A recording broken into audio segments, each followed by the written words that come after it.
Hello दोस्तों, स्वागत है ज्ञान अटल के यूट्यूब चैनल पर। आज हम अनुरक्षक की तैयारी की अगली कड़ी में हम वर्णमाला के मोस्ट इम्पोर्टेंट क्वेश्चन लेकर के आए हैं, जो प्रैक्टिस के रूप में आपको बहुत ही सहायता करेंगे। जैसा कि अगर आप मुझसे पूरा चैप्टर ही पढ़ना चाहते हो तो मैं उनको चैप्टर बाई आपको पूरा पढ़ा पढ़ा दूंगा। लेकिन अगर बहुत से लोग कह रहे थे सर प्रैक्टिस ओनली करवाइएगा, तो मैं प्रैक्टिस के लिए ओनली मोस्ट इंपॉर्टेंट 25 क्वेश्चन लेकर के आया हूं। अगर आपको लगता है कि इससे ज़्यादा भी क्वेश्चन लाने चाहिए, इतने में कम है क्वेश्चन, तो अगले से मैं आपके कमेंट का इंतजार करूंगा। जैसा आप कहेंगे उसी हिसाब से हम आगे की रणनीति तय करेंगे। बाकी अगर जैसे ही मेरे व्हाइट बोर्ड पे पढ़ाऊंगा तो मैं फुल टॉपिक उठाऊंगा वर्णमाला को और बेहतरीन तरीके से तैयारी कराऊंगा। आप इस जो हमारा ये वीडियो है, इससे आप प्रैक्टिस कर सकते हैं। और इसमें से मैं क्या खास बात है कि मैंने शुरुआत के जो फर्स्ट 2018 के फर्स्ट और सेकंड पाली में क्वेश्चन आए हुए थे वर्णमाला से संबंधित, मैंने शुरुआत में उन्हीं को इंक्लूड किया है। उससे ये फायदा मिलेगा, आपको पहचानने में आसानी होगी कि किस तरह का पैटर्न रहा है UP triple SC forest guard का। उसी तरह से हम तैयारी करेंगे, किस तरह से कितना कठिन पूछती है, कितना सरल पूछती है, आपको ये भी समझ में आ जाएगा। तो छः छः क्वेश्चन दोनों सेट में आए थे, छः छः क्वेश्चन, तो 12 क्वेश्चन वो हैं। और इसी और बाकी मैंने अपने अनुसार क्वेश्चन डाले हुए हैं। तो देख लेते हैं। उसी तरह से आप भी बताइएगा कैसी तैयारी। अगर तैयारी आपकी बढ़िया नहीं है तो आप मैं उसको टॉपिक वाइज भी समझाने की पूरी कोशिश करूंगा। और मैं जब अगली बार जब मैं व्हाइट बोर्ड पे समझाऊंगा तो आपको बेहतरीन तरीके से समझाऊंगा। अगर उसकी ज़रूरत पड़ेगी तो आप कमेंट में ज़रूर हमें बताइएगा।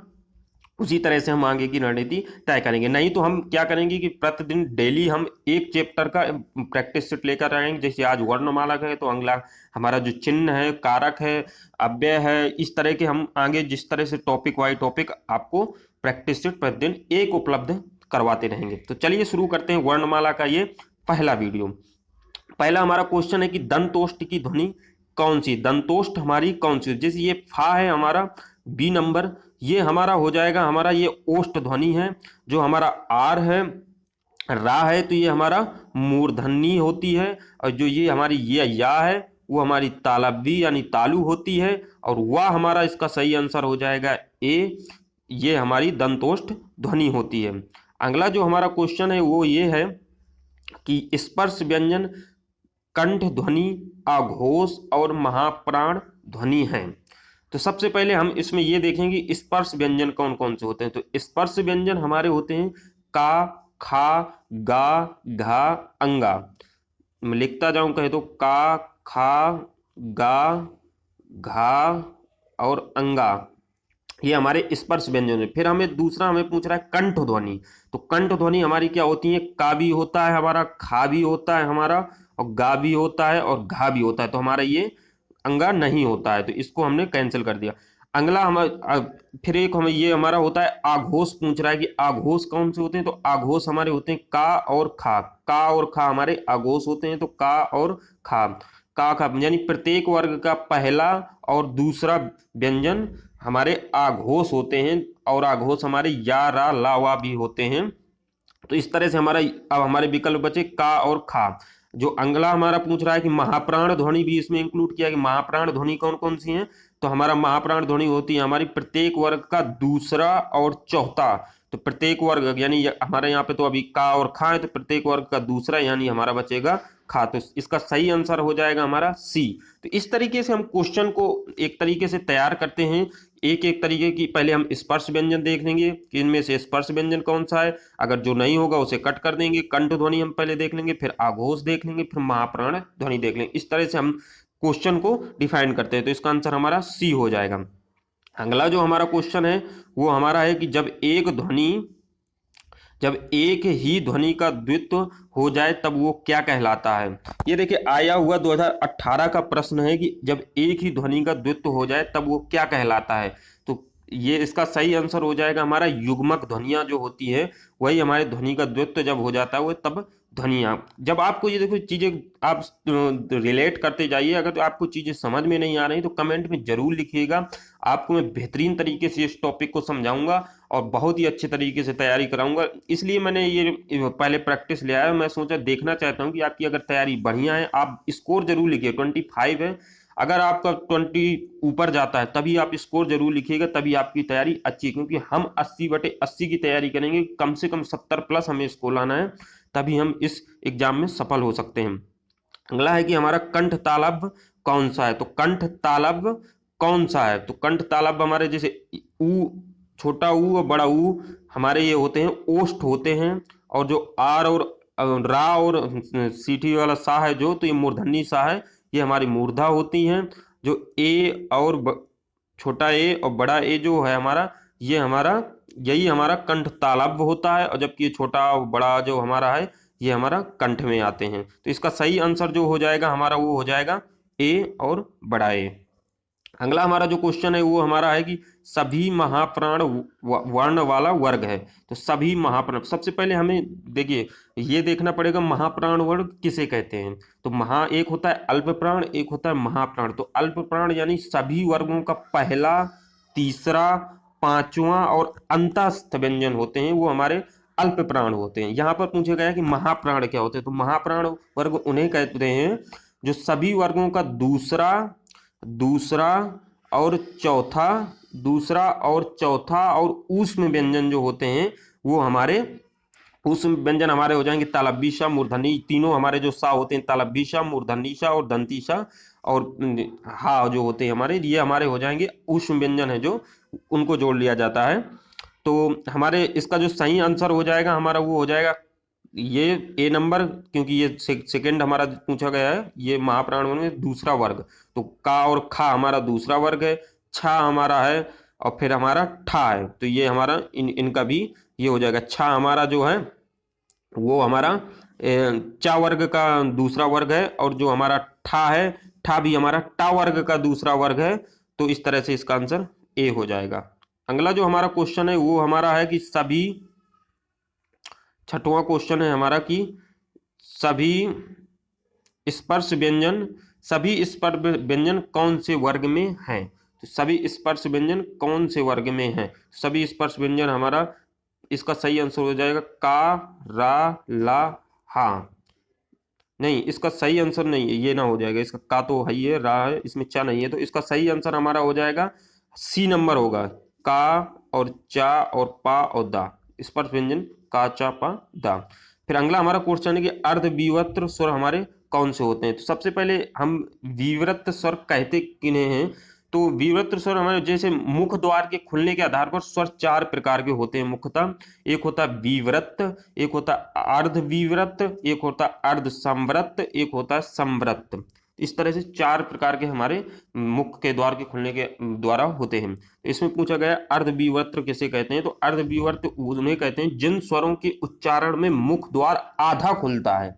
तो आधा किन में खुलता है, वो हमारा छोटा होता है, और ए होता है बड़ा, और हमारा ओ होता है, बड़ा होता है, और औ होता है। ये हमारे 4 प्रकार के हमारे अर्धविवर्त स्वर होते हैं। तो इसका देखिए अब विकल्प देख लेते हैं, आपको समझ में आ गया होगा। तो इसका सही आंसर जो हो जाएगा हमारा वो हो जाएगा, इसका जो सही आंसर हो जाएगा वो हमारा कौन सा हो जाएगा, ए हो जाएगा, क्योंकि इसका विकल्प में ए है। तो अगला हमारा जो क्वेश्चन है वो है कि जिस ध्वनि के मुख से जिनकी ध्वनि केवल मुख से निकलती है वो क्या कहलाते हैं, जिनकी ध्वनि केवल मुख से निकलती है, तो वो हमारा निर्नुनासिक स्वर कहलाते हैं। निर्नुनासिक स्वर, जिनकी ध्वनि केवल, अनुनासिक स्वर उन्हें कहते हैं जिनकी स्वर मुख से भी निकलती है और नाक से भी निकलती है, उन्हें हम अनुनासिक स्वर बोलते हैं। और वृत्ताकार स्वर उन्हें बोलते हैं जिनके बोलने से हमारा जो ओंठ है आगे का वो हमारा वृत्ताकार रूप ले, और उसे हम वृत्ताकार स्वर बोलते हैं। और आवृत स्वर उसे बोला करते हैं जिसका ज्यादातर स्वर मुंह बंद रहे, उसे संवृत स्वर कहते हैं। तो इस तरह से सभी को मैंने डिफाइन कर दिया, आप डिफाइन करके करते जाइए क्वेश्चन। बाकी अगर आपको समझ में कुछ चीजें नहीं आ रही हैं तो आप मुझे कमेंट बॉक्स में जरूर बताइए, मैं इसका बेहतरीन तरीके से टॉपिक जरूर लेकर के आऊंगा। हमारा अगला 9th क्वेश्चन है कि अंतस्थ और ऊष्म वर्ण कितने होते हैं। तो अंतस्थ वर्ण हमारे 4 होते हैं, और ऊष्म वर्ण भी हमारे 4 होते हैं। अंतस्थ व्यंजन वो होते हैं या, रा, ला, वा। ऊष्म व्यंजन हमारे वो होते हैं तालव्य सा, मूर्धन्य सा और दंती सा, जो तीनों सा होते हैं, और हा होता है। तो इस तरह से मिला करके हमारे 8 स्वर 8 वर्ण हो जाते हैं। अगला हमारा क्वेश्चन है कि रा का विवरण है। देखिए ये बहुत कठिन क्वेश्चन दिया गया था। आप बोलते हैं कि बहुत ही नॉर्मल क्वेश्चन पूछे जाते हैं। वर्णमाला में ये सबसे मुझे लग रहा है कि काफी टाइट क्वेश्चन पूछा था 2018 वाले उसमें, तो कि रा का विवरण है। इसमें से सबसे पहले हमें पहचान हमेशा कैसे करते हैं, देखिए पहचान हमेशा कैसे कीजिए। जैसे कि रा तो हमारा एक साघोष होता है, तो जिन जिन में साघोष है उनको पहले लीजिए।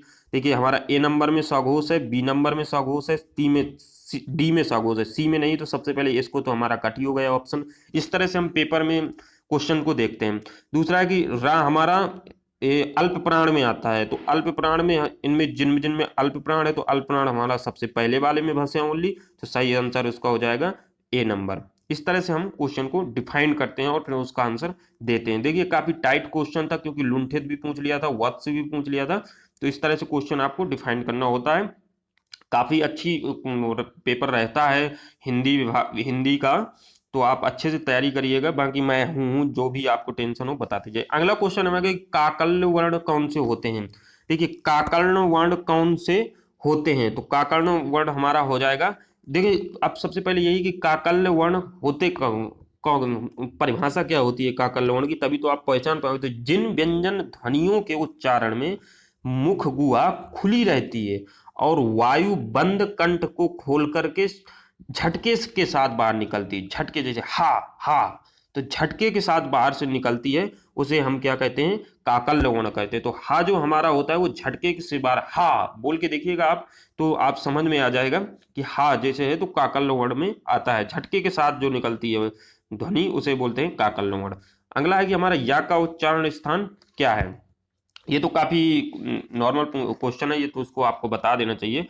या का जो उच्चारण स्थान है वो हमारा होता है तालु। इसमें जो डी नंबर हो जाएगा हमारा, इसमें विकल्प है डी तालु। चलिए तो अगले क्वेश्चन देख लेते हैं कि हमारा निम्नलिखित में से कौन स्वर नहीं है। देखिए अब निम्नलिखित में ये तो बहुत ही नॉर्मल है, स्वर और व्यंजन अगर आप पहचानना चाहते हैं। देखिए ये भी तो हमारा आ भी स्वर है, ऊ भी स्वर है, ए भी स्वर है, तो टा हमारा स्वर नहीं है, तो इसका आंसर डी हो जाएगा। अगला जो हमारा क्वेश्चन है वो कि हिंदी वर्णमाला में ऊष्म व्यंजन कौन से होते हैं। तो ऊष्म व्यंजन हमारे सीठी वाला सा, तालव्य सा और मूर्धन्य सा और हा होता है। तो जौन से विकल्प में ये सभी हों वही आंसर हो जाएगा, तो इसका सही आंसर हो जाएगा हमारा ए। अगला जो हमारा क्वेश्चन है कि अंतःस्थ व्यंजन कौन से होते हैं। तो अंतःस्थ व्यंजन होते हैं या, रा, ला और वा। तो जिस जौन से विकल्प में वही हो जाएगा उसका आंसर, तो बी में इसका सही आंसर अंतःस्थ व्यंजन हो जाएगा। निम्नलिखित में से कौन सा स्वर समव्रत है, ये पूछा है कि निम्नलिखित में से कौन सा व्रत समव्रत है, तो इसका सही आंसर हो जाएगा सी नंबर ई। अगला जो हमारा क्वेश्चन है कि निम्न हिंदी की मूर्धन्य ध्वनियां हैं, हिंदी की मूर्धन्य ध्वनियां हैं, तो मूर्धन्य ध्वनियां कौन सी होती हैं हमारी, तो वो हो जाएगी टा, ठा, डा, ढा, ये हमारी मूर्धन्य ध्वनियां में आती हैं। बाकी हमारा ये जो ए नंबर है चा, छा, जा, जा जो भी है, तो ये हमारी चा वर्ग में आता है। ये जो पाफा वा बा है तो ये हमारा पावर जैसे वो ओष्ठ बोलते हैं, और जो ता, था, दा, दा है ये हमारा दंतव्य में आता है, दांत की सहायता से जो जैसे बोला जाता है। अगला जो हमारा क्वेश्चन है कि 18 कि ये सीठी वाला जो सा होता है वो ध्वनि का उच्चारण स्थान क्या है, इसका जो उच्चारण स्थान क्या है, तो 18 का हमारा ये हो जाएगा बी नंबर तालव्य सा, इसे बोला जाता है सीटी वाले सा को तालव्य सा, इसका सही आंसर हो जाएगा। अगला जो क्वेश्चन है कि निम्नलिखित में से कौन सा पार्श्विक पार्श्विक है, निम्नलिखित में से पार्श्विक है। तो पार्श्विक स्वर एक ही होता है हमारा, वो होता है हमारा ला। ये तो रटा रटा ज्यादातर लोगों को होता है कि पार्श्विक स्वर कौन सा, तो वो एक ही सब वर्ण होता है, वो हमारा होता है ला। अगला जो हमारा क्वेश्चन है वो है कि निम्नलिखित में से कौन सा पश्च स्वर है। तो देखिए मैं आपको बता दूं कि जो मुंह में हमारे एक होता है अग्र स्वर जो आगे के भाग से बोला जाता है, एक होता है पश्च स्वर पीछे के भाग से बोला जाता है, एक होता है मध्य स्वर यानी कि बीच के भाग से बोला जाता है। तो अग्र स्वर में हमारे आ जाते हैं जैसे ई है, बड़ी ई है, और ए है और बड़े ए है, ये हमारे अग्र स्वर में आ जाते हैं। और जो मध्य स्वर में आता है हमारा वो होता है छोटा आ होता है, ये मध्य स्वर में आता है। और जो हमारा जो मध्य स्वर पश्च स्वर में आता है वो होता है हमारा बड़ा हो जाएगा, और ऊ हो जाता है, बड़ा ऊ हो जाता है, और ओ हो जाता है और औ हो जाता है। तो इसमें जो आपको दिख रहा है वही उसका, तो इसका पूछ रहा है कि पश्च स्वर में कौन सा शब्द आता है, तो इसका ये हो जाएगा सही आंसर ए, बड़ा। अगला जो हमारा क्वेश्चन है वो है कि स्वर ध्वनि के प्रकार हैं। स्वर ध्वनि के कौन कौन से प्रकार हैं? तो पहला हमारा दीर्घ स्वर, लुप्त स्वर, हास्य स्वर, तो तीनों प्रकार हैं, इसका सही आंसर डी हो जाएगा सभी। अगला है हमारा कि छा वर्ण किसके योग से बना है? देखिए संयुक्ता स्वर, संयुक्ताक्षर भी को कुछ स्वर होते हैं, उनको व्यंजन होते हैं, उनको हम सभी को आप या तो कमेंट बॉक्स में लिख दीजिए। जैसे मैं आपको पूछ रहा हूँ त्रा का, आप कमेंट बॉक्स में जरूर बताइएगा कि त्रा का संयुक्त स्वर क्या होता है, किन किन वर्णों से मिलकर बना होता है। तो ये इसमें ये क्वेश्चन है कि छा वर्ण किसके योग से बना होता है? तो छा वर्ण हमारा का और सा के योग से मिलकर बना होता है। अगला जो हमारा क्वेश्चन होंगे वो होंगे औ, ओ और औ किस प्रकार के वर्ण हैं? ओ और औ किस प्रकार के वर्ण हैं? तो इसका सही आंसर हो जाएगा वो होगा कंठोष्ठ, हमारे इसका सही आंसर हो जाएगा।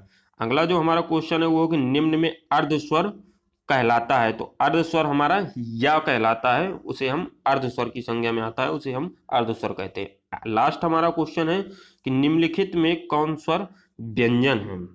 निम्नलिखित में से कौन संयुक्त व्यंजन है? तो संयुक्त स्वर देखिए आप, मैंने अभी भी ऊपर बताया, तो ढा हमारा संयुक्त ओनली व्यंजन है ये, और ज्ञा हमारा होता है, ये सही आंसर है इसका। हम जो हमारा जा होता है और प्लस इया होती है उससे मिलकर के ये बना होता है, उसे हम संयुक्त स्वर कहते हैं। तो इसका आंसर हो जाएगा बी। इस तरह से हमने 25 टॉप क्वेश्चन देखे हैं। अगर आपको इसमें से कुछ प्रॉब्लम हो रही हो वर्णमाला को समझने में तो आप हमें जरूर बताइएगा। हम इसकी बेहतरीन तरीके से एक रणनीति के तहत आपको तैयारी करवाएंगे। बाकी मैं इसके आगे आने वाला जो चिन्ह है उससे हम जो लेकर के टॉपिक्स में लेकर के आऊँगा। बाकी आप किसी भी तरह की अगर आपको प्रॉब्लम होती है तो आप हमें जरूर कमेंट बॉक्स में बताइए। बाकी आप बेहतरीन तरीके से रोजाना प्रतिदिन एक चैप्टर की एक प्रैक्टिस सेट जरूर लेकर के आया करूंगा।